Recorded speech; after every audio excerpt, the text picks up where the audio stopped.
Generamos un análisis profundo, crítico, propositivo, concluyente y recomendatorio del ambiente político, económico y social de nuestro país. Diálogo con Ernesto López, edición especial. ¿Qué tal? ¿Cómo están? Un placer enorme de saludarles a ustedes. Nos da, como siempre, muchísimo gusto compartir esta señal. Viernes 8 de junio de 2017. Bienvenidos a Diálogo con Ernesto López, edición especial. En este debate político, como siempre, acostumbramos saludar a nuestros panel de todos los viernes. Doctor Kirio Waldo Salgado, un placer enorme de saludarlo, doctor. Muchas gracias. Voy a pedir disculpas porque tengo afecciones en la garganta y probablemente mi voz no vaya a ser tan clara, pero los quiero a todos. Bienvenido, esperamos que se mejore, así hemos estado la mayoría y este servidor también a lo largo de esta semana, pero gracias a Dios aquí estamos. También saludo a Garriza Figueredo, como siempre, un placer enorme saludarte también. Muy buenos días. También Juan José Martel, bienvenido. Gracias, es un gusto estar de nuevo. Julio Valdivieso también con nosotros. Buenos días, Ernesto, buenos días a los televidentes. Este día en el programa extraemos una variable política importante mostrada en las últimas encuestas de opinión que reflejan que el salvadoreño no quiere que los dos principales partidos políticos sigan gobernando el país. Este resultado obliga sin duda alguna a presionar porque surjan en nuestra democracia nuevos líderes y con mejores compromisos.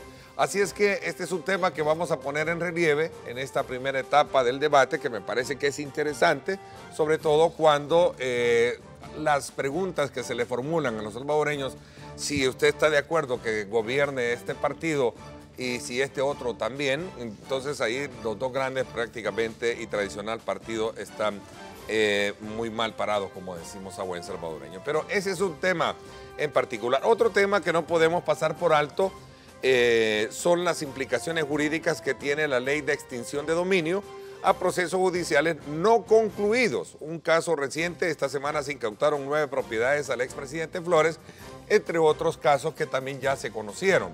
Por cierto, la familia el día miércoles se hizo presente a uno de estos inmuebles en el sector de Zapotitán. No le fue permitido el ingreso hacia esta propiedad y llegaron a sentar su posición frente a el argumento que esa propiedad del expresidente Francisco Flores había sido adquirida en tiempos donde él no era presidente de la República y por el cual se le había procesado en algunos casos como indiciado en unos fondos de Taiwán. Así es que esos son parte de los factores de debate que vamos a tener. Así es que 3 preguntas claves van a acompañar precisamente este programa. La primera de ellas dice así: ¿qué factores provocan en la población buscar nuevos líderes políticos? Esa es la primera. ¿Qué factores provocan en la población buscar nuevos líderes políticos? La segunda pregunta es, si esos resultados se mantienen, ¿cuál sería el escenario electoral en el 2019? Y la tercera pregunta es, ¿qué implicaciones judiciales tiene la ley de extinción de dominio? Así es que ahí están precisamente las preguntas para que usted nos ayude a responderlas a través de nuestros sistemas de comunicación que están abiertos para que usted obviamente participe. Así es que, Garrid, a ver cuál es tu impresión del por qué con este resultado de las encuestas, la mayoría de la población, cuando se le consulta de que quién quiere que gobierne este país, los dos principales fuerzas políticas que han estado gobernando en los últimos, 20 años, desde luego 25 años, ni a uno ni al otro le da la bala. ¿Cuál es tu lectura? Y entramos al debate. Tengo varias lecturas. En primer lugar, la mala percepción en la parte de la encuesta que dice que si quisiera que el FMLN siguiera gobernando, un 60 y pico % dice que no. Un 59% dice que no. Y en la misma parte que dice que si quisiera que Arena volviera a gobernar, un poco más de la gente del porcentaje dice que no. Para mí la lectura clarísima es que la gente, más de la mitad de la población, ya no quiere que estos dos partidos continúen con su política o estrategia de polarización. Eso en primer lugar. Lo otro que me llama poderosamente la atención es la baja calificación del presidente Sánchez Serén a su tercer año de gobierno, su año intermedio, su año de media gestión, y la percepción de la población sobre los diferentes ministerios. Esos son para mí los tres grandes elementos que conforman mi lectura de lo de la UCA. Ahora, lo de los partidos políticos es sumamente grave, porque no hay otra opción viable que nos conduzca a la posibilidad de gobernabilidad en este país. Seguimos atados a dos grandes monstruos de carácter político que tienen visiones y mentalidades sumamente obsoletas de cómo hacer política en este país, y a través del ataque, del desprestigio y de la descalificación tratan de gobernar y de acceder al poder. Eso demuestra la encuesta de la UCA, que es denigrado, que ya no se quiere en este país, porque casi el 60% de la población critica precisamente de que estos dos partidos nos han llevado a ese nivel, a ese pésimo nivel de percepción. La mala calificación del presidente Sánchez Serén, por otra parte, nos lleva a ver de que ese mismo desgaste nos hace pensar de que solo los votos duros de los diferentes partidos políticos, tanto Arena como FMLN, son los que van a llegar a gobernar, porque si esa encuesta de la UCA se hiciera el otro año, en marzo, para el momento de las elecciones, va a denotar más del 60% del abstencionismo, que la gente ya no quiere seguir pensando en estos dos partidos políticos. Julio, ¿compartes esta lectura? El tema, en unos puntos, creo que sí. Las encuestas reflejan, por supuesto, una fotografía del momento y, lógicamente, la percepción de la ciudadanía con respecto a un tema determinado. En este caso, el tema de la gestión. Yo parto de un supuesto que, independientemente de la interpretación que le hagas tú, que le hagamos nosotros, hay una situación que no se puede sustraer de esto, y es la realidad. La realidad que viven los salvadoreños todos los días en cualquiera de los temas.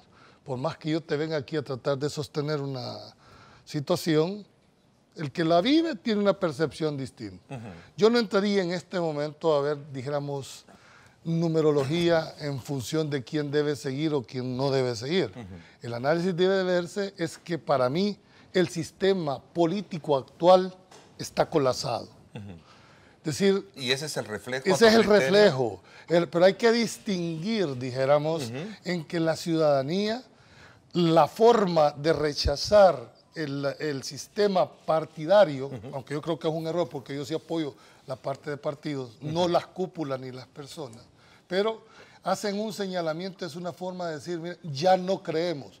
Por lo menos antes probamos a unos, ya probamos a otros, ¿qué nos queda en este tema?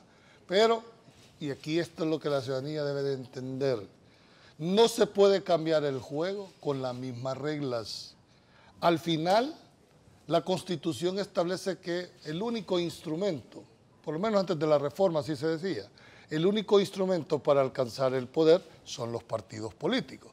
Queda a entender, y sobre todo en el tema presidencial, que nadie puede irse si no es a través de un partido político. Entonces, ¿qué va a pasar, señores? Y esto es lo que debemos de apuntarle. Más del 60% de la población no cree ya en este sistema. ¿A dónde lo va a expresar? En mi criterio, en dos formas. Uno, no ejerciendo el voto, es decir, no va a ir a las urnas. Y otro, si va a las urnas, va a anular el voto. Ambos tienen dos connotaciones diferentes. Si va a la urna y lo anula, y creo que hasta ahí se va a apuntar, va a haber una serie de presiones sociales para forzar que la papeleta contenga la anulación del voto. ¿Por qué razón? Porque si los votos nulos, si nos vamos con el resultado de que el 62% no cree, no, si los votos nulos son mayores que los votos válidos, la elección es nula, y eso es uno de los puntos más delicados. Por eso es que la gente tiene que entender entre anular su voto, hizo el ejercicio del sufragio, pero el efecto que tiene una nulidad es distinto al efecto que tiene una abstención de votar. Si yo me abstengo y no voy a votar, simplemente no modifiqué los cuadros, no fui a votar y la elección se va a hacer. Aquí hay que distinguir entre la legalidad y la legitimidad de la elección. Si tomamos como parámetro la elección pasada, donde el 48% del padrón electoral fue el que votó, esa elección es legalmente hablando válida, pero no legítima. Hoy imagínate, si esto fue hace 3 años, hoy imagínate con este nivel dijéramos, de intolerancia por parte del votante, no va a reflejarse. Adicionalmente a lo que decís, si no se sale a votar, si no vamos a votar, aunque lo anulemos, se le está dando el poder de elección a los votos duros de los dos partidos. Pero ahí es donde la ciudadanía tiene que entender. Los partidos políticos con sus votos duros no definen elección, tienen que cautivar a otro cierto grupo. Pero entre menos vote la ciudadanía, entre menos vote, los votos duros de los partidos empiezan a tener más incidencia. ¿Por qué? Porque incluso si esos votos duros llegan a ser muchísimo mayor que el opuesto, van a terminar definiendo. Y eso es lo importante. No nos quejemos el día de mañana de la calidad de funcionarios, de la calidad de representantes. También el ciudadano debe de tener que el derecho al sufragio, es cierto, pero también la obligación de votar. No se quejen el día de mañana si antes dejan que las minorías definan por las mayorías. A ver, Juan José, ¿comparten las argumentaciones anteriores? Algunas sí, otras no y otras tal vez. No, en serio, yo creo que primero yo quiero felicitar a la Universidad Centroamericana, creo que ha hecho un buen esfuerzo de opinión pública, que es valioso, porque nos permite a todos los estudiosos de las ciencias sociales, no solo a los sectores políticos, poder entender cómo está viendo la población muchas cosas. Una encuesta no es una verdad de Dios, una encuesta es un estudio, es una fotografía que se realiza en un determinado momento, a lo mejor con algunos problemas de enfoque del lente, pero nos da una visión bastante aproximada de lo que está pasando. En ese sentido, mis felicitaciones. Yo creo que esta encuesta señala o confirma 3 elementos fundamentales.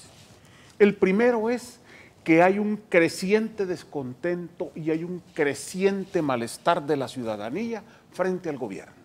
No se trata de si el gobierno para la gente está haciendo cosas buenas o cosas malas, sino que ha crecido el descontento, ha crecido el malestar. Pero no ese es el tema central de la discusión de ahora, segundo sino lugar, el tema de los partidos. Estoy hablando de la encuesta y de lo que la encuesta dice sobre el gobierno. No, pero no es ese el tema. El tema es los dos partidos políticos. ¿Por qué la gente no lo quiere?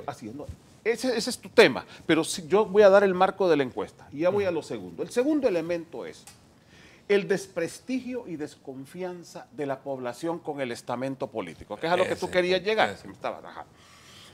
Se nota que la gente tiene desconfianza, que la gente no le tiene credibilidad al estamento político. ¿Y cómo se refleja? Se refleja en un rechazo cuando le preguntan si usted cree que el FMLN debería de continuar en el gobierno. La mayoría dice, no deben de continuar. Cuando le pregunta, entonces, ¿debe de regresar Arena? No, dice la mayoría, no debe de regresar. Entonces, ¿quién? Entonces, ¿quién va a entrar? Ese es el punto de fondo. No es solo el desprestigio, es quién. ¿Por qué? Porque cuando uno se va a otras encuestas y ve las intenciones de voto, resulta que eso se refleja en 2 votos duros en los cuales vamos a terminar en una elección similar a las anteriores. Y el tercer elemento, como consecuencia de esto, hay una búsqueda de la ciudadanía de una nueva opción que todavía no logra ver. Esto puede generar 2 grandes conductas en el electorado. La primera es el voto duro que sí se mueve. Es decir, algo que a mí no me cabe duda es que el voto duro de los 2 partidos grandes va a ir a votar independientemente de la calidad de los candidatos. Aunque han disminuido. Y el segundo es, sí, disminuye. Y el segundo es cuál será la conducta del voto consciente. Si el voto consciente se abstiene, el voto duro se impone. Y en este caso tenemos varios efectos. Primer efecto, se deteriora la democracia. ¿Por qué? Porque la democracia es participación. No se concibe la democracia sin su participación. Y si usted decide abstenerse de un evento de este calibre, simplemente está deteriorando la democracia. Segundo, se da espacios para la continuidad de lo absurdo, porque los que sí van a participar son los otros. Tercero, se va a profundizar el descontento, porque la gente va a tener más de lo mismo entonces como consecuencia. Y esto por último, y cierro, sin tratar de ser apocalíptico, abre las puertas a las salidas antidemocráticas y autoritarias. Ese es el riesgo. Doctor Salgado.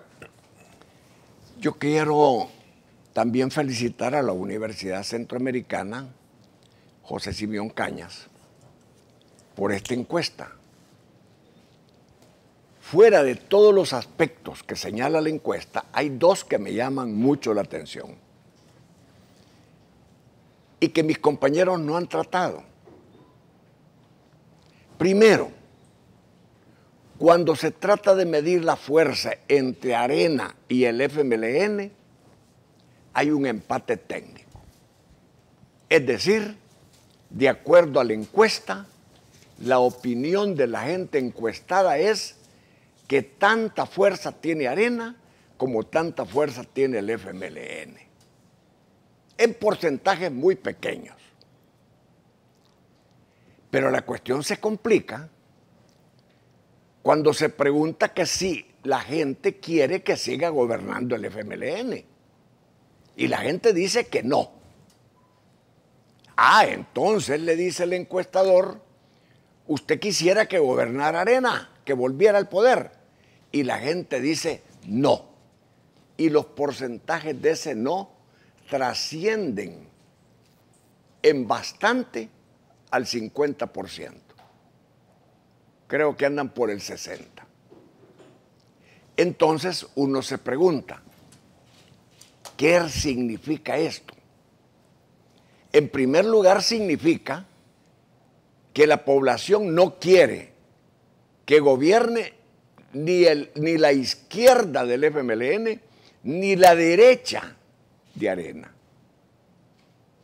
Oigan, estoy diciendo la izquierda del FMLN y la derecha de Arena.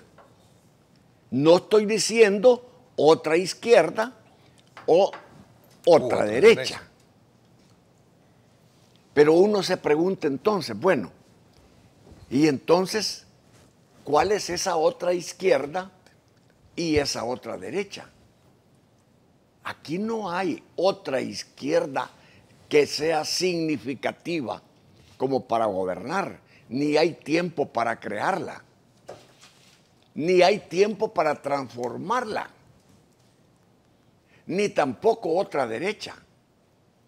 ¿Por qué? Porque los partidos de derecha que están actuando como partidos taxis de los dos grandes partidos están también totalmente desprestigiados. Y aquí quiero traer a cuenta, ahora que todavía es tiempo, algo que va a suceder probablemente la otra semana. El FMLN ha pedido que se reforme la ley para que lo autoricen a quitarnos un 5% más a los pensionados. Quieren que las AFPs les presten un 5% más para resolver otros problemas y tapar otros huecos. Están queriendo jugar los partidos políticos con los ahorros de los pensionados, que son las pensiones. Las pensiones son los ahorros de los pensionados. Y cualquiera dice, bueno, pero está bien que le den un 5% y así el frente saca del apuro a otros. No, porque ese 5% de casi 9.500 millones de dólares que debe el gobierno a las AFPs significa más de 500 millones de dólares que van a quitarnos a los pensionados. Pero el FMLN o Arena solos no pueden aprobar eso. Van a necesitar de los partidos taxi. Y yo quisiera ver cómo se comportan, con qué dignidad actúan esos diputados que quieren hacer la diferencia para las próximas elecciones. Porque no es de seguir la línea de partido, es de seguir la conciencia del diputado para saber qué es lo bueno o qué es lo malo para la población. Interesante. A propósito, doctor, ese tema, mañana quiero aprovechar e invitarlos a nuestros amigos oyentes y televidentes para que no se pierdan en directo con Ernesto López Radio. Voy a conversar sobre ese tema, esa nueva intención de reformar la ley de pensiones, con el economista Luis Membreño y el abogado laborista, el doctor Enrique Anaya. Y es que, ¿sabes qué ¿verdad? pasa? Que el 9 de julio vence otra obligación contractual de pago internacional. Entonces, si no se tiene la plata para el 9 de julio, puede haber otro default, Otra situación hay que ver quién contrajo esa deuda, ¿verdad? Que están pagando los del gobierno. No importa, son responsabilidades gubernamentales. Entonces, lo que yo quería complementar y para cerrar es que en este país la clase política tal como está ha fracasado por la cobardía de algunos diputados que, siendo honorables, no sacan la cara por el pueblo. Ok, interesante, porque ese es el debate que vamos cuando regresemos. En ese último con lo que termina Kirio. El problema no son los malos. El problema son que los buenos no hacen lo que deberían de hacer. Ok, hablamos de este debate cuando regresemos. Los buenos nunca han hecho nada a lo largo de la historia. Insisto, es un tema es que hay circo bastante... romano. Sí, es un tema... Ok, Juan José, entramos al debate cuando regresemos. Así es que no se lo pierda. Astrid Dávalos y este servidor. Mañana, 7 de la mañana, un análisis pertinente sobre esta nueva intención de reformar el sistema de pensiones, adquiriendo de ello un 5% de la base de los trabajadores. Es una discusión muy importante, ¿verdad? Así es que un economista, Luis Membreño, y el abogado laborista, el doctor Enrique Anaya, haciendo un análisis pertinente mañana, 7 de la mañana por 107.7 Fuego, estación del Grupo Radial Megavisión. No se lo pierdan. Se dedican a pelear. Si en el país no estuviera como está, no hay empleo. ¿Cuánta gente sin empleo? A la falta de cumplimiento tal vez de todas las promesas que hacen durante su campaña política y luego cuando ya llegan al poder se olvidan del pueblo. Eso es lo que más creo que todo el mundo tiene desconfianza, ¿verdad? Simplemente se está desmoronando el país y nadie hace nada por hacer un cambio radical en ese país.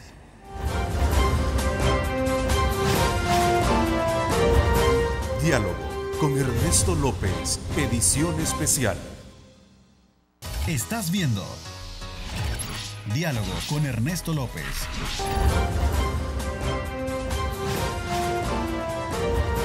Diálogo con Ernesto López, edición especial. Gracias por estar con nosotros. Por supuesto, antes de continuar con nuestro análisis y precisamente el tema que nos tiene ahora acá, que tiene que ver precisa con toda esa expresión, con ese sentimiento de rechazo de la población frente a los partidos políticos. Quiero recordarles que en Pollo Campestre cumplimos 30 años disfrutando el sabor y el orgullo de ser salvadoreños. Pollo Campestre como a ti te gusta. A ver, abrimos el debate entonces ahora ya con todas las argumentaciones que ustedes han planteado. Quisiera dejar ¿no? nada más sentado porque no quisiera que hubiese esa percepción de atacar a los partidos políticos. Creo que es un error. Lo malo no son los partidos políticos, es la gente que tiene adentro de los partidos políticos y las personas que no quieren depurar eso. Y a eso me quería referir, porque la UCA hace una encuesta bastante interesante. Afortunadamente no es de medición de intención de voto, sino que una radiografía de cómo estamos políticamente, pero no aborda en específico el tema de los liderazgos, que ya se han abordado en otras encuestas recientes. No aborda más que la percepción acerca de los ministerios, y ahí hay bastantes sorpresas también. Los ministerios, cómo están dirigidos en el actual gobierno. Y allí nos llena de mucha sorpresa que el Ministerio de Turismo es el que mejor sale evaluado. Y las desgracias, el mal tino del Ministerio de Obras Públicas sale reflejado en la encuesta. El mal manejo que ha hecho el Ministerio de Obras Públicas sale reflejado en la encuesta. El Ministerio de Economía, que prácticamente... Obras Públicas sale bien. Saldría evaluado. mejor si tuviera otro viceministro de Transporte. Pero sale entre otro los ministro. tres primeros. Sí, creo que pero entre los tres también primeros el Ministerio de Economía sale muy mal evaluado también. Sí, entonces, pero también, el tema del manejo de los liderazgos, sí, creo que no lo profundizó la UCA en esta encuesta y que sería un reflejo bastante interesante de cómo van la percepción ciudadana. Yo sí creo que al final el presidente tenía una oportunidad de evaluar su gabinete, ¿verdad? Porque si efectivamente la encuesta está reflejando la no aprobación de su gestión, es precisamente porque percibe.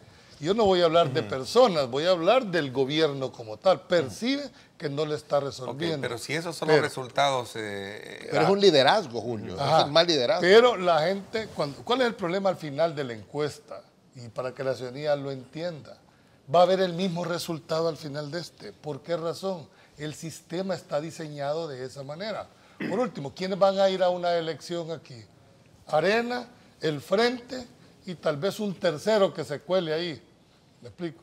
¿Y qué termina haciendo la ciudadanía? Votando, no eligiendo. Quien elige la cúpula de partido porque es la que te va a presentar cualquiera de los candidatos. Entonces no hay forma. Fíjate que hay algo Lo que te va a reflejar eso el día de las elecciones es mucho voto nulo.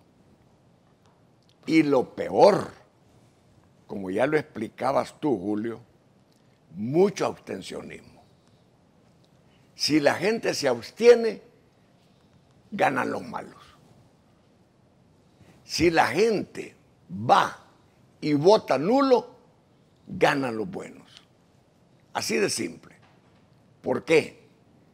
Porque si la gente no va a votar, los índices para tener diputados bajan sensiblemente. Sí. Y entonces los partidos grandes que tienen voto duro vuelven a quedar con grandes mayorías de diputados en la Asamblea. Y lo que ya decíamos, que los votos duros de los partidos, y eso es esos son los que disciplinadamente van a votar, son los que van a elegir. Eso es lo que refleja la encuesta. Y no solo esa, sino que otras encuestas que creo que combinan y nos dicen exactamente lo que ustedes están diciendo. Y mi pregunta en el fondo es, ¿y a 9 meses o menos de 9 meses de una elección? ¿Qué se puede cambiar de esta realidad? Nada. O muy poco o nada. Nada. Ya los partidos ya iniciaron sus procesos de elección interna, ya se está todo el mundo alineando, ya prácticamente nada se puede cambiar. Pero ojo, este ataque de la oposición al gobierno, de manera permanente, este ataque, ¿desgasta al gobierno? Sí, pero desgasta también a la oposición. Es decir, hay un doble, es decir, yo disparo, pego, pero también me rebota. Ese es el punto que tienen que tomar en cuenta la oposición, que hiere al gobierno con el disparo, pero la bala le regresa, porque la gente ya no quiere disparos, quiere soluciones. Eso es lo que este país necesita, que se resuelvan los problemas, y eso es lo que nos está dando. Interesante. ¿Cuáles son? Sí, de este país. Y además de eso, hay otra última, con esto cierro. ¿Cuáles son los problemas fundamentales? Si ustedes abren la prensa, la crisis fiscal, la deuda, eso es lo que te está diciendo la gente en la encuesta. No, la gente te dice empleo, seguridad. Está yendo al fondo de los problemas de este país. ¿Por qué? Porque lo fiscal y los préstamos son, y lo fiscal y los préstamos son los instrumentos para lograr desarrollar política. Pero mira, Juan José, interesante el enfoque de la ciudadanía. Del otro lado también. También el gobierno, si le sigue echando la culpa a Arena de todo, también desprestigia a Arena, pero sale le dispara a la oposición, pero se rebota él. ¿Y quién gana de acuerdo contigo? Es que es un desprestigio y acepto esa precisión. Hay que hacerlo de los dos bandos, porque los dos bandos están sumamente desprestigiados. Y ninguno está proponiendo soluciones. Y en este juego, ¿quién gana o quién pierde? Perdemos todos los salvadoreños. A mí no me importa la polarización. Pero mira, yo creo que no se puede hacer mucho, como Juan José dice. Se puede generar conciencia. Ahí es donde yo difiero. y el error del partido político que cree que la gente no va a ir a votar. La gente va a dar una sorpresa. Fíjate, observar las redes sociales. Hay una conformidad y una manifestación. La gente va a ir a votar y va a anular el voto. Y ojalá no vayan a haber sorpresas y sea la primera vez en este país donde los votos no lo superan a los votos válidos. Y esa puede ser la única. Yo creo que pueden haber más sorpresas. Pero la clave es que participe la ciudadanía. Tu tesis, miren, no lo sé, ni A ni B, sino que se dé. Mira, no nos engañemos. Están olvidando ustedes que vos vas de candidato de algo que ya te veo haciendo propaganda. Ustedes que son políticos bastante caminados, se les está olvidando el poder de la propaganda política. El salvadoreño, a la hora de la propaganda y de la presión que hacen los partidos para conquistar el voto, se les olvida cómo los han gobernado en los últimos 3 o 5 años. Ese es el problema, que tenemos memoria corta los salvadoreños. Y se nos olvida al fragor de la campaña política, cuando te van a regalar delantales o bolsas. Ahí se les olvida cómo nos mira cómo está la ciudadanía, y ojalá entiendo que Ernesto va a dar una sorpresa por ahí un día de estos. Aquí hay un montón de diputados que van a reelección, creo que 30 y pico, van a reelección. ¿De qué partido? ¿Y qué han hecho en estos periodos? Solo 30 y pico, de un partido tal vez. Ya cuando más todos van más. Pero ¿cómo la ciudadanía les puede evaluar? Porque los que van a la primera vez por lo menos tienen la expectativa de que van a cumplir o no. Sería interesante saber qué han hecho en estos, cuántas sesiones han pasado, cómo han votado, a dónde han viajado. ¿Para qué? Para hacerles el escáner de cuál es su función para ver si merecen o no la reelección. Porque al final lo que se está evaluando es la gestión del diputado, es la gestión como parlamentario, no como partido. Entonces, en ese momento vas a ver la frustración o el alabo. Y sí, yo creo que no deberíamos de caer en una generalización. Hay diputados muy honestos, hay diputados muy buenos. Lamentablemente se destaca más lo malo que lo bueno. Y los buenos en algún momento, por la razón que sea, que yo creo que más, no quisiera yo creer como lo planteó Kirio, de cobardía. Creo que hay en el fondo otras razones por las cuales, de disciplina. Además del factor propaganda que nos influye mentalmente a la hora de decidir, está el temor mismo de la población. Lo que decía el doctor, yo no voto por este otro porque me da miedo que otros vayan a llegar al poder, tanto de izquierda como de derecha. Entonces, la propaganda y el temor. Pero no debería de ser eso, que vas a terminar votando por el menos peor. No debería ser. No, pero así pasa. En la práctica pasa. En este país, El Salvador, eso pasa. Pero solo el miedo domina al final. Miedo al comunismo, miedo a la oligarquía, y no hay propuesta. Pero también hay que decirlo claramente. No solo es de detractar al político. Yo les pregunto, cuando la ciudadanía dice, es que mira, corruptos, mañosos, narcotraficantes, solo gente mala.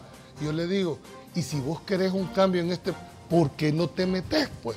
Porque es fácil tirar la piedra desde ¿por qué afuera? No vota por otro? ¿Por qué no vota por otro? Pues, o sea, también ciudadanos, agarremos la parte que nos corresponde. No nos quejemos el día de mañana si no ejercitas ese derecho al voto, porque no solo es derecho, es obligación constitucional hacerlo. A ver, pero si no hay... La gente tiene que exigir propuestas, Julio. La gente tiene que exigir ideas nuevas, la gente tiene que exigir cosas que se puedan ver en concreto. Pero, sí, por supuesto, aquí, Julio, pero te iba a hacer pueden haber ideas nuevas en consecuencia de lo que está planteando Juan José, te iba a hacer yo esa pregunta y al resto también. Si no me gusta A ni B, ¿de dónde va a salir ese nuevo liderazgo, ese nuevo líder político? ¿Dónde lo vas a encontrar? Lo que debería... No somos a nivel. ¿De dónde sale ese nuevo...? ¿Está el país en la capacidad de sacar un nuevo liderazgo político? Es que esa es la realidad. A corto plazo, esa es la realidad que vive y que expresa el pueblo. Lo que el pueblo no sabe es que mientras esa regla no la cambies, no vas a cambiar el juego. El partido político lo sabe. Que grites, pataleas, ¿quiénes llevan los candidatos a elección? Entonces, golpea fuertemente el tema de la abstención como lo planteaba. Es decir, ahí, 60% va a crecer, sí, pero entonces. Puede ser la labor del medio. Espérame. Y aquí a los señores miembros del Tribunal Supremo Electoral, ¿dónde están ustedes? Induciendo a la gente, explicándole a la gente todo esto. Pero Julio, si son miembros de partidos políticos. Por eso, pero sí, pero vos puedes ser un miembro de partido político, pero ahí estás ejerciendo la función como magistrado, no como representante. No satanicen a los miembros de los partidos políticos. No, el problema del tribunal es falta de recursos. No, pero no, tampoco, Juan José. No solo es falta de recursos. Tú sabes perfectamente qué pasó la elección pasada. ¿Quién ha dicho responsabilidad en los magistrados? ¿A dónde están? Y sabes perfectamente las grandes deficiencias. Pero muchos de los problemas se presentan. No solo es el tema de recursos. Es que mira, cuando yo hablo del tribunal, no me refiero solo a 5 magistrados propietarios y 5 suplentes. Ahí hay una institución y hay gente capaz, también hay algunos que otro vago, ¿va? Pero hay gente capaz, hay gente profesional que sabe hacer su trabajo. No es solo los 5 magistrados. Lo que sucedió la vez pasada es que fueron medidas muy a distiempo, costosas, y lo señalamos varias veces en este programa. Se está montando la tormenta perfecta, se dijo. No era solo el tribunal. Ahora, ¿cuál es el problema? Ahora, el problema es que tenemos un tribunal que ha aprendido la lección, que quiere hacer las cosas bien, independientemente si sea de derecha o de izquierda, pero no tiene recursos suficientes. Estar hablando de que les han recortado un tercio de los recursos y con el juego populista de que... Pero el día de mañana no se venga a decir o a cuestionar la ilegitimidad o no de una elección bajo el argumento de que no se dio dinero, ni tampoco los partidos. Si ustedes van a entrar a jugar con esas condiciones, acepten el resultado.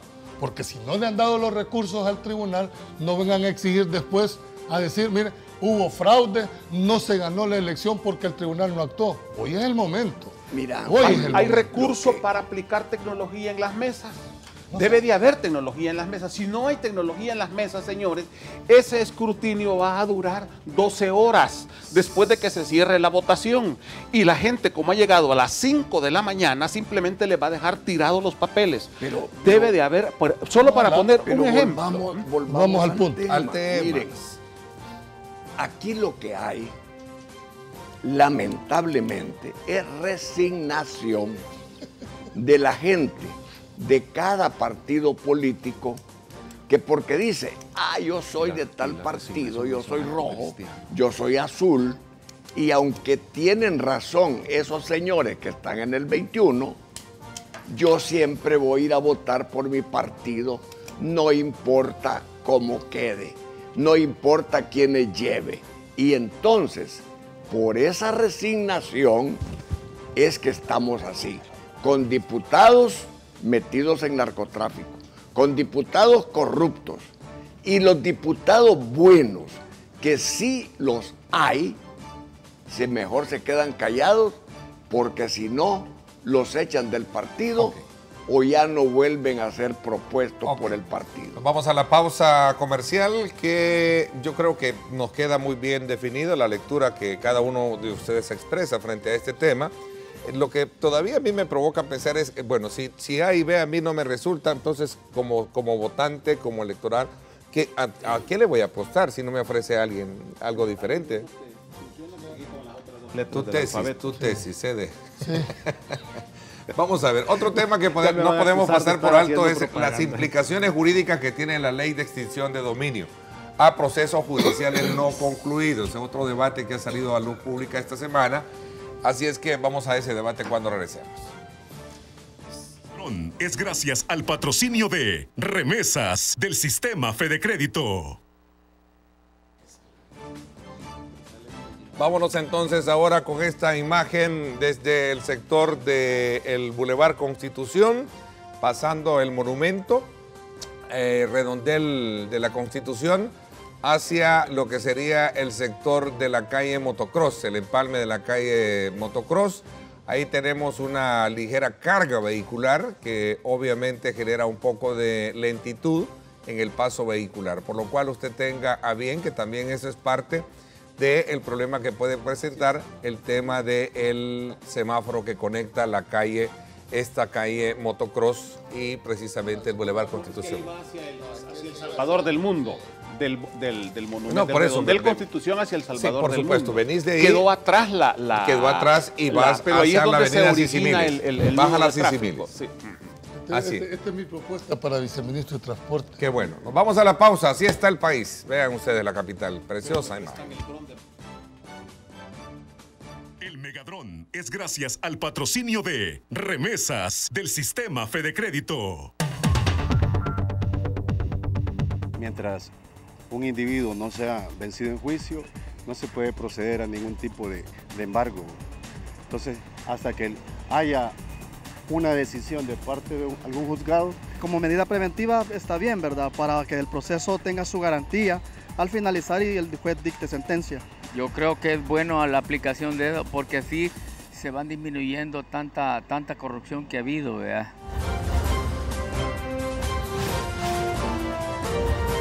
Diálogo con Ernesto López, edición especial.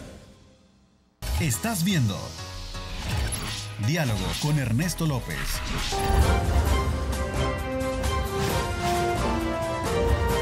Diálogo con Ernesto López, edición especial. Bueno, gracias nuevamente por estar con nosotros. ¿Qué implicaciones judiciales tiene la ley de extinción de dominio?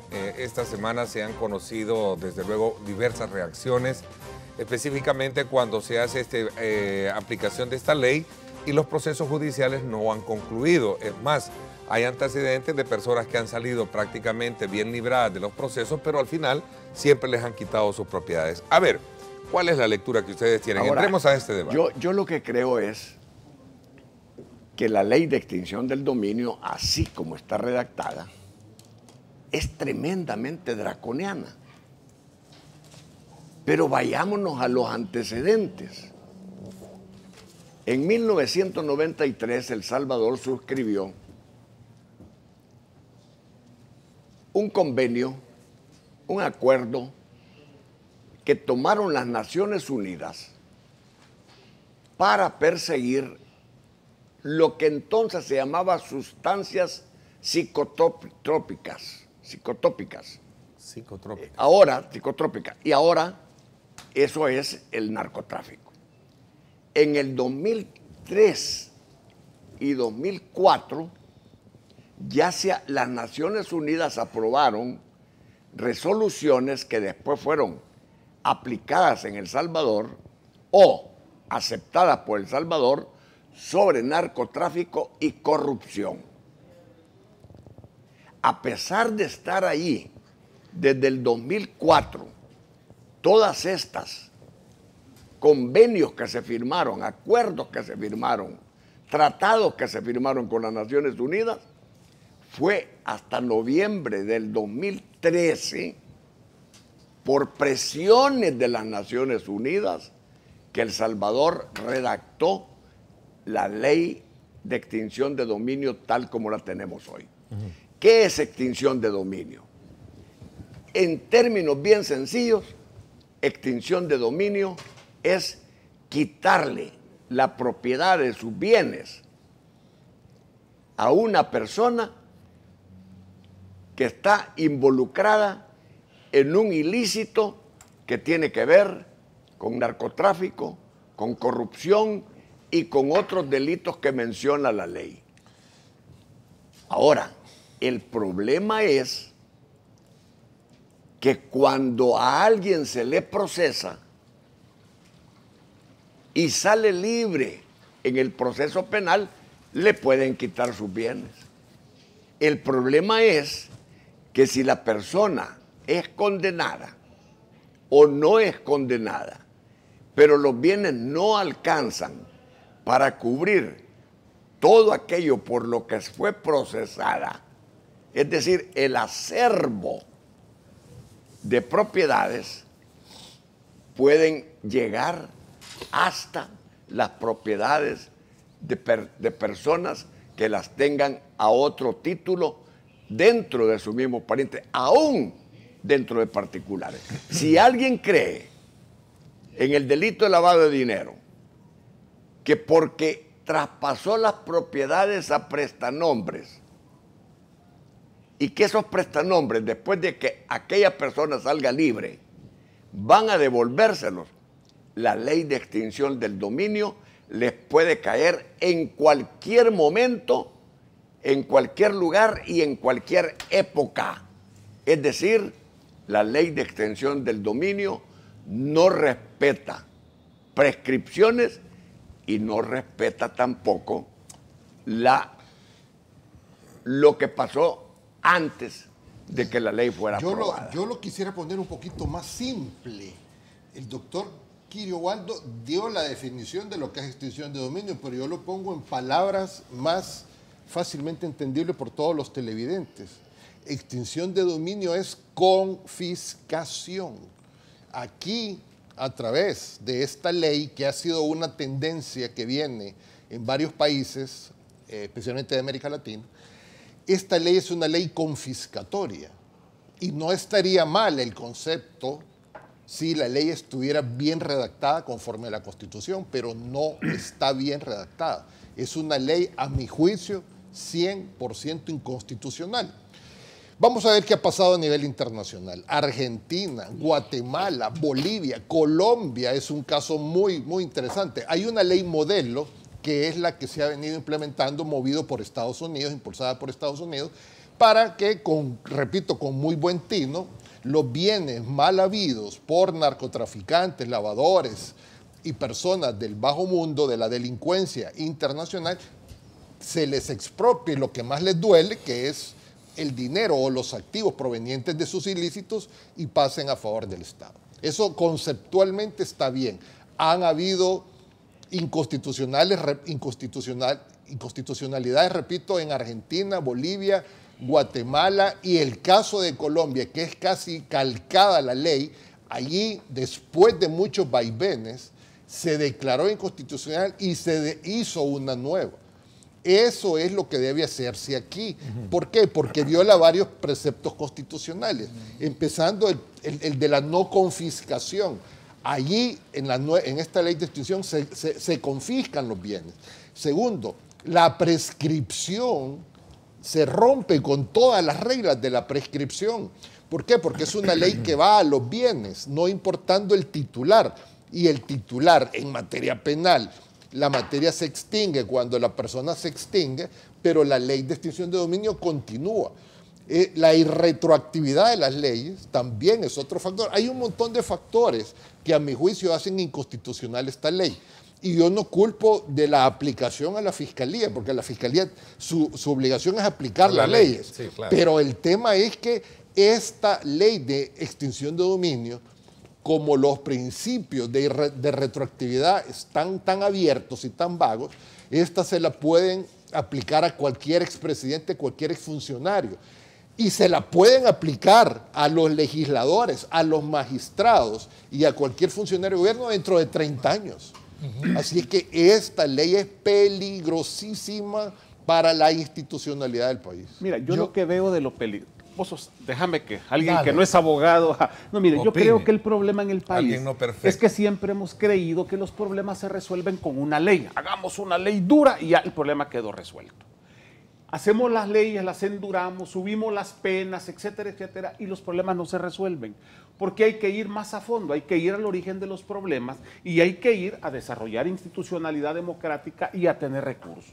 Ese es un ejemplo de esta ley. Esta ley, su intención es buena, claro que buena, porque pretende agilizar procesos complejos y difíciles de enfrentar, como son el narcotráfico, el crimen organizado, etcétera, etcétera. Pretende resolver. Pero ¿qué es lo que pasa? Crean una ley especial que altera el ordenamiento jurídico del país, pero sin instituciones fuertes que la puedan aplicar. Entonces, ¿qué hace? Le pone excesiva discrecionalidad al funcionario y de esa manera la vuelve violatoria a los derechos constitucionales.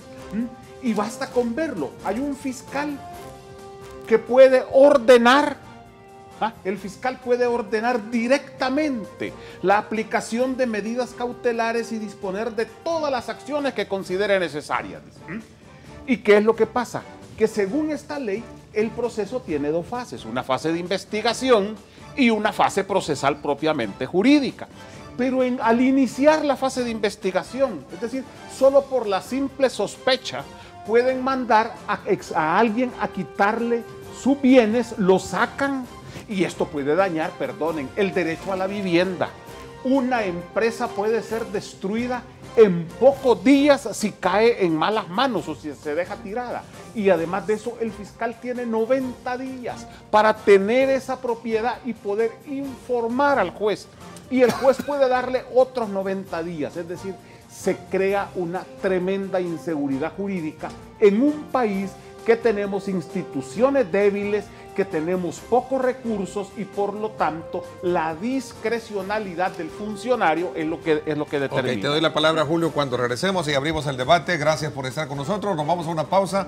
Volvemos. Diálogo con Ernesto López, edición especial. Estás viendo Diálogo con Ernesto López.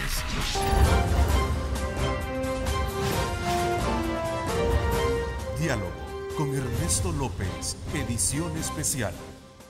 Bueno, gracias nuevamente por estar con nosotros. Recuerde el reprise de su programa hoy a las 8 de la noche por Canal 19. Julio, a ver, ¿cuál es tu valoración? Y entramos al debate para poder entender mejor los alcances y las implicaciones judiciales que tiene una ley de esta naturaleza frente a aquellos procesos judiciales que a veces no son concluyentes, ¿no?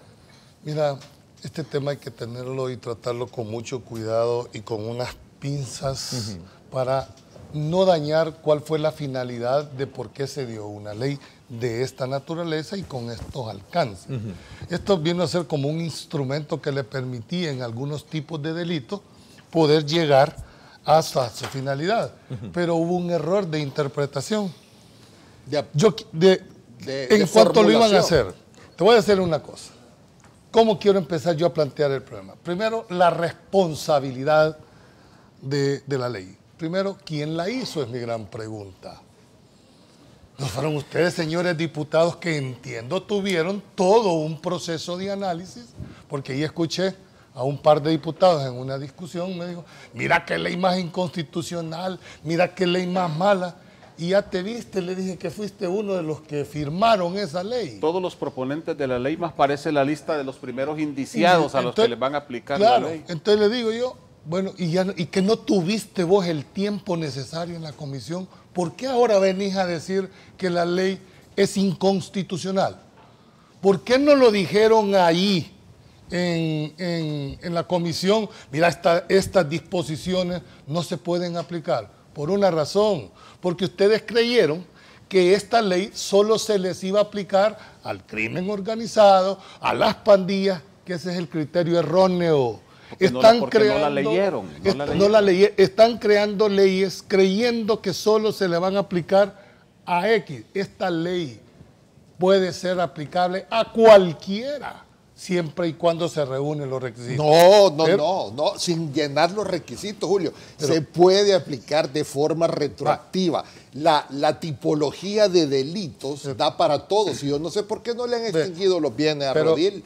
Sí, ya está acusado y está vinculado con pandillas y crimen organizado. Déjame terminar. Y la ley de extinción de ejidos no pudiéramos aprovechar para devolverle las tierras a los campesinos. Pero yo no quisiera en este momento, quiero hablarlo estrictamente en la primera parte. Ahora, ¿cuál es la segunda fase que yo veo? Porque hay un ataque como diciendo, mira, la Fiscalía está aplicando mal la ley. Primero, la Fiscalía no aplica leyes. El que aplica la ley es el juzgador, el control constitucional. ¿Qué pasa? Y esa es la aspiración que tenemos todos los salvadoreños.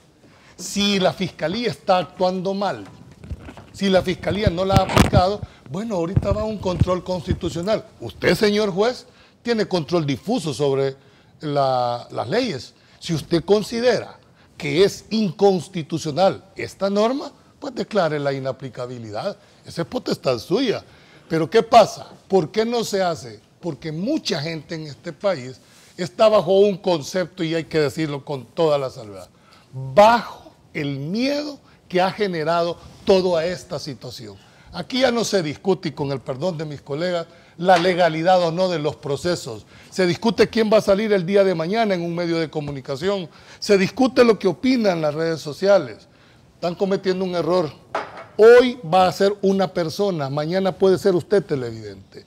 Por eso es que nosotros debemos de defender principios, no personas. Y hay un primer principio. Y si no les gusta, cambien la Constitución. Pero fíjate que solo vos te he escuchado hacer ese tipo de crítica y no la academia, no. No, pero mira, pero no mira, he visto, ya hay abogados, asociaciones de abogados. Claro no que lo sé. sí. Claro que sí. Defendiendo esa postura. Hay muchas voces. Esa crítica. Yo lo que te quiero decir, yo no estoy cuestionando, dijéramos, hechos personales, porque si vamos a enfocar por una persona o un caso, entonces perdemos de vista el tema. Aclarémoslo. Esta ley... Ahora, espérame, pero ¿a dónde vengo yo? Hice primero la responsabilidad, la inaplicabilidad del juez. ¿Cuál es la solución al margen de cualquier interpretación? Señores, sala de lo constitucional.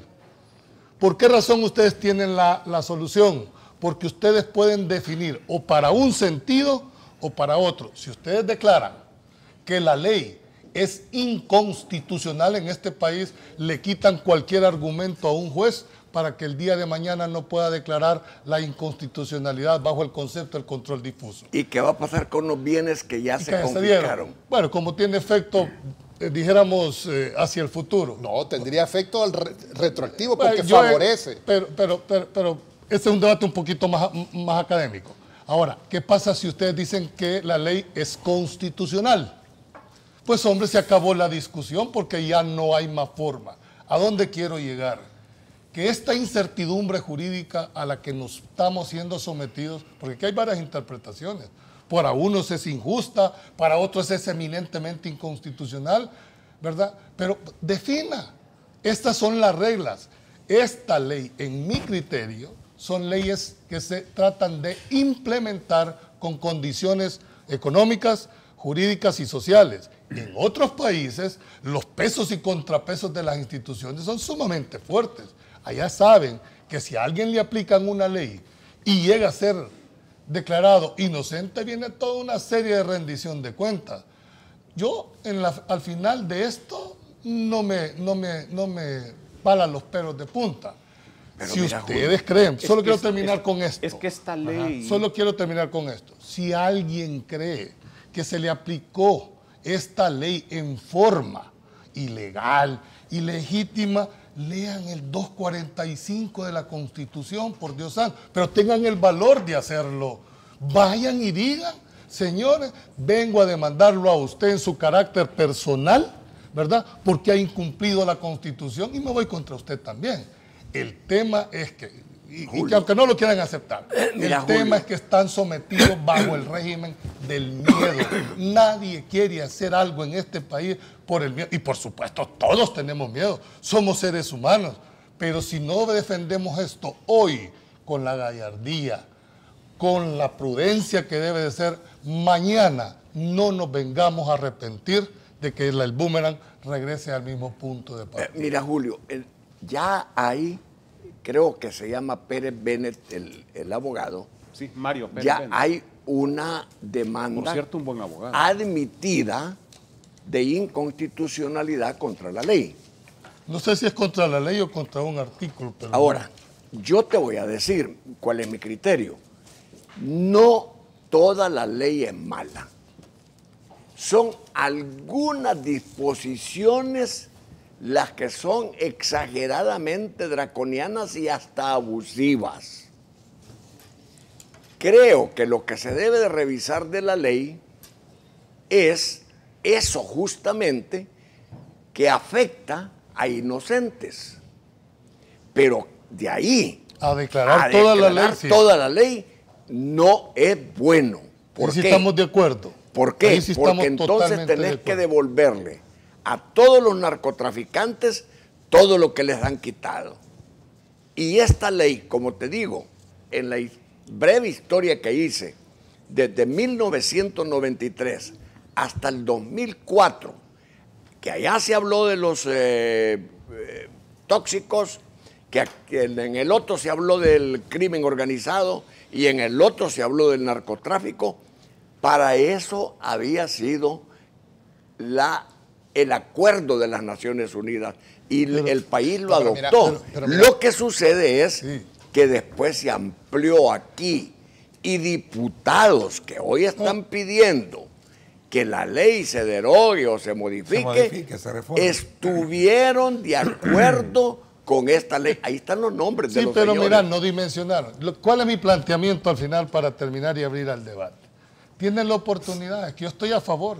Esta ley es buena. porque es un instrumento que le permite alcanzar o le da instrumentos para aprobar ciertas situaciones. El tema es que refórmenla, revisen aquellos puntos donde contrasta con las garantías Pero es que mira, Julio, constitucionales. hay varias cosas. Esta ley de extinción de dominio está basada en 9 presunciones. Sí, pero vos sabés que la Constitución de la República te garantiza la presunción de inocencia. Y si vos Esta ley de extinción de dominio te establece nuevas presunciones que van en contra de la presunción de inocencia. Entonces, no puede haber una ley presuntiva. No, pero y sobre esta base, la presunción o es de derecho o es una presunción legal. Esta que tú decís es una presunción legal, admite prueba en contrario. Si vos fueras fiscal, ¿qué hubieras hecho entonces? Pues tenés la ley y tenés la Constitución. ¿Qué prevalece entre los dos? No, eso depende del juez, vos ya lo dijiste. Y ahí no va dice el control que, difuso. Es que la Fiscalía actúa como garante de la legalidad. Pero ya el control difuso llega tarde. Te voy a explicar. Es que ese No, es el punto. correcto. Mira, como vos decís, hay 9 presunciones. Vea, la presunción de inocencia ahí no existe, que es constitucional. Y el proceso tiene 2 etapas. Entonces, en la etapa inicial, sobre la base de una presunción del funcionario, esto es lo que dice la ley, sobre la base de la presunción del funcionario, puede mandar, como primera medida de investigación, le puede mandar a quitar su casa, le puede cerrar la empresa. ¿Qué es lo que pasa? Que deja discrecionalidad en el funcionario. Ese es el problema. Una ley buena, la Constitución pero que deja la discrecionalidad. No hay discrecionalidad. Julio, es que la Constitución. Porque la Anda a preguntar a las empresas que han sido decomisadas. ¿Y por qué no ejercen el derecho que debe ser? No hay derecho. Si no les dan derecho, si ahorita están en manos de los fiscales y ni siquiera se pasa todavía. Ahora, te voy a decir una cosa. Aquí en 1999 ya estaba en vigencia la ley contra el delito de lavado de dinero y activos. ¿Cuántos fiscales promovieron alguna vez algún juicio en un tribunal penal usando la ley del delito de lavado contra el lavado y activos?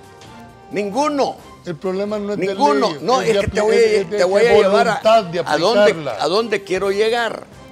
Entonces, como no lo aplicaron, hubo que necesidad en el 2013, de poner la ley de extinción de dominio. Y hoy el fiscal general está aplicando la ley del delito contra el lavado y activos y la ley de extinción de dominio. Fuera de 2 o 3 artículos, esa ley es beneficiosa para el país. Sí, pero mira, con todo y lo que le critiquen a la Fiscalía que está haciendo, esperemos, no va ahorita a un control jurisdiccional, pues, porque ¿qué va a pasar si el juez avala lo hecho por la Fiscalía? Señores, mi interpretación puede 9 tener meses una después, ¿de qué sirve? No puede ser. Ya está quebrada la empresa, ya la gente tiene 9 meses viviendo en la calle porque le cerraron la puerta. Si no les gusta, cambien la ley, pues porque el fiscal está aplicando lo que la ley está haciendo. Esta ley está basada en presiones de carácter internacional. Bueno, pero entonces va y pregúntele a los diputados por qué la aprobaron. Al fiscal no le anda diciendo, mire, ¿usted por qué lo aprobó? ¿Por qué lo presiona? Entonces, sálganse, señores diputados. Si ustedes actúan por presiones, si no merecen ser la legisladores. reforman o no la declaran inconstitucional, se la van a aplicar a los que la aprobaron y a los que están en este gobierno. Vamos a ver. Mira, es grave que si un caso ya está archivado, se pueda abrir de manera vitalicia. 50 años después. 50 o 100 años después. ¿Y qué después. dice la Constitución con el doble juzgamiento? Han obviado la Constitución en un montón de aspectos. ¿Quién? La ley. No, la ley. Sí, pero la ley necesita que alguien la materialice. Si un funcionario, bajo el amparo de la ley, no se puede deducir responsabilidades. Leyes fuertes con instituciones débiles, lo único que crea es discrecionalidad en los funcionarios. Esto lleva a la autoritarismo, esto lleva a venganzas políticas y llega a querer resolver problemas de mercado sobre la base de Julio, la ley de extinción es una aberración. El artículo 76 establece que con solo la medida cautelar se van al registro a quitarte ya las propiedades. Suponete que dentro de 2 o 3 años las ganás, ya no vas a tener nada. O sea, yo tengo aquí es que está mal hecha. Puede tener conceptualización positiva. Creo que pero en todos los países que ha funcionado. ¿Cuál es la naturaleza jurídica diferente. del bien? Tú mismo lo acabas de decir. No va contra la persona, sino va contra, es real. Contra un derecho real. ¿Quién regula el derecho real en este país, en nuestra legislación? El Código Civil. Por lo tanto, si reúne, tiene que irse bajo esa regla. No, esta es una ley especial. Es que a la gente le quitan el derecho a administrar su empresa sin haber sentencia. Yo estoy de acuerdo en que como medida preventiva se mande a avisar que esa empresa no se puede vender o esa propiedad. Pero llegan y simplemente a la gente no la dejan ni entrar. Julio, con una medida cautelar te quitan el dominio, te la quitan de un solo. No, eso no, tampoco es cierto. Eso es lo que están haciendo. Léete la ley, Julio. Eso es lo que están haciendo. Las medidas cautelares que aún no habiendo sentencia pueden dictarse. Se pasan, pero no quiere decir que se perdió el dominio. Julio, hay una limitación. Es que no estamos hablando del derecho penal, estamos hablando de la ley de extinción de dominio. Para mí hay una limitación a donde tiene que haber una sentencia declarando y avalando. Eso no lo pueden obviar. No, pero claro que sí, léete la ley. Les voy a agradecer que me den la palabra. Se la doy después cuando regresemos, doctor, porque me voy a pausa para que se extienda. Hay 2 disposiciones en la Constitución. Una es la prescripción y otra es la ley de enriquecimiento ilícito, que solo permite 10 años para perseguirse. ¿Qué se puede hacer con esta ley? Hay presidentes de la República y funcionarios de gobiernos de hace 20, 25 años que creen que ya nadie los va a tocar, porque de acuerdo a la Constitución ya no los pueden procesar. Con esta ley sí se puede procesar y sí se les puede quitar todo lo que han adquirido. Yo ahí tengo mi reserva, querido. No, porque la prescripción... Julio, en la ley. Ahí está, Julio. Sí, pero una ley secundaria no puede ir en contra de la Constitución, hombre. Pero somos abogados, está bien que el planteamiento me lo haga Julio, Juan José. País pero yo no lo he hecho. Julio, ahí está en la ley. Bueno, Julio, yo le invitaría... A un funcionario lo declararon exento de responsabilidad y en la tarde le quitaron todo. Pero eso no quiere decir que es legal lo que hayan hecho. No, pero anda pelá. Esa es otra valoración. Estamos hablando es que la ley por sí sola pueda tener los defectos. Ni siquiera les permiten, ni siquiera les dan el derecho. Fíjate que el derecho es a nombrar abogado. Ese es el derecho. Y no lo pueden nombrar en algunos casos todavía porque falta que llenar papeleo. Pero no satanicen la ley. Hay un procedimiento. Yo puedo entender... Juan José. No, hay que reformar la ley. Hay un procedimiento que lo agarra. Voy a una pausa. No cortes ahorita en este momentito. Mira, no satanicemos la ley.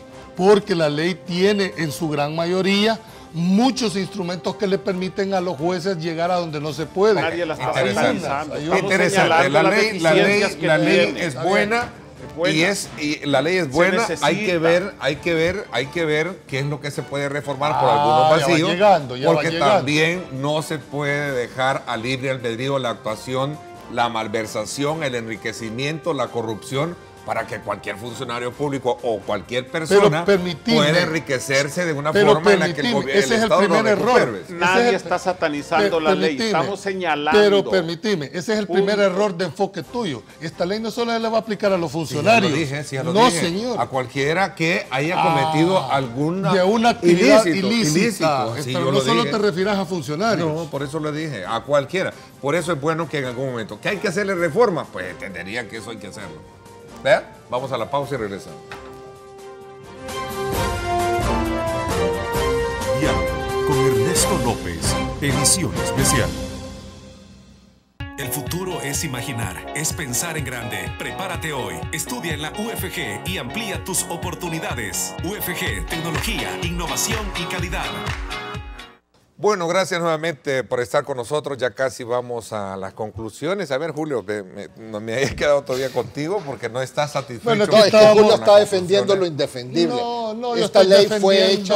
Estoy defendiendo el Estado de Derecho como abogado. Mira, Julio, el Estado de Derecho en este país está bien quitarle los bienes a los delincuentes que los han habido mal, pero está mal atentar contra los principios constitucionalidades de seguridad jurídica. Sí, pero es decir, eso no se puede. Identifiquemos, porque si hay una inconstitucionalidad de la ley, yo creo que no toda la ley es inconstitucional, Garrido. Y si vas a decir, vas a expulsar del ordenamiento jurídico mediante una sentencia, le dejas sin instrumento a muchos. Mira, para lograr... hay que ver la experiencia. Yo conozco muy bien la experiencia de Colombia, la de Argentina, la de Guatemala y de Bolivia.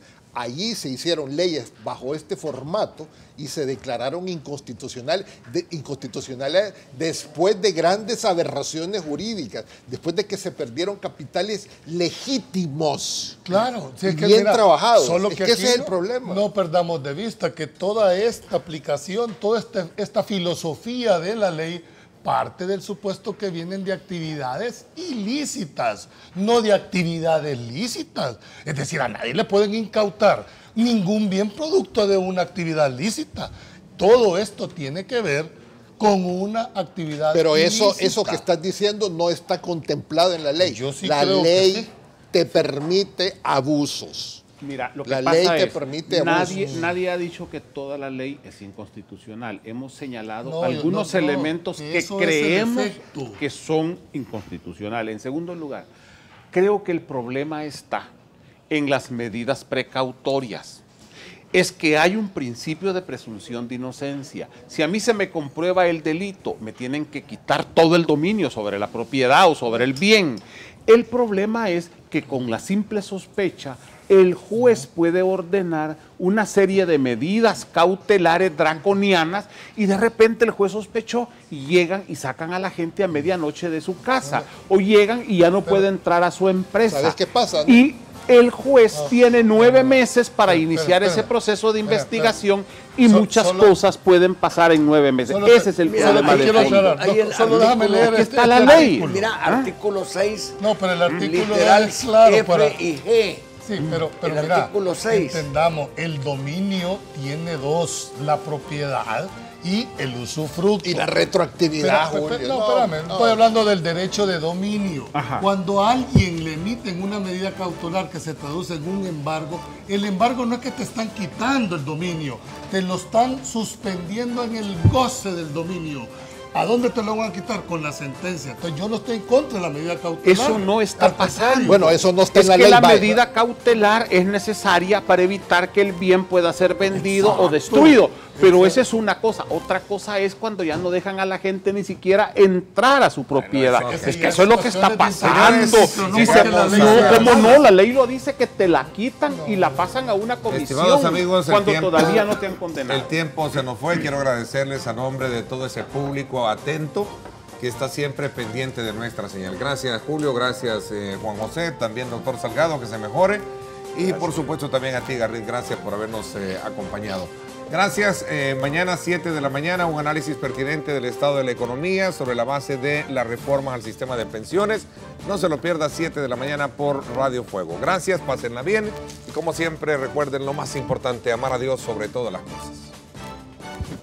Generamos un análisis profundo, crítico, propositivo, concluyente y recomendatorio del ambiente político, económico y social de nuestro país. Diálogo con Ernesto López, edición especial.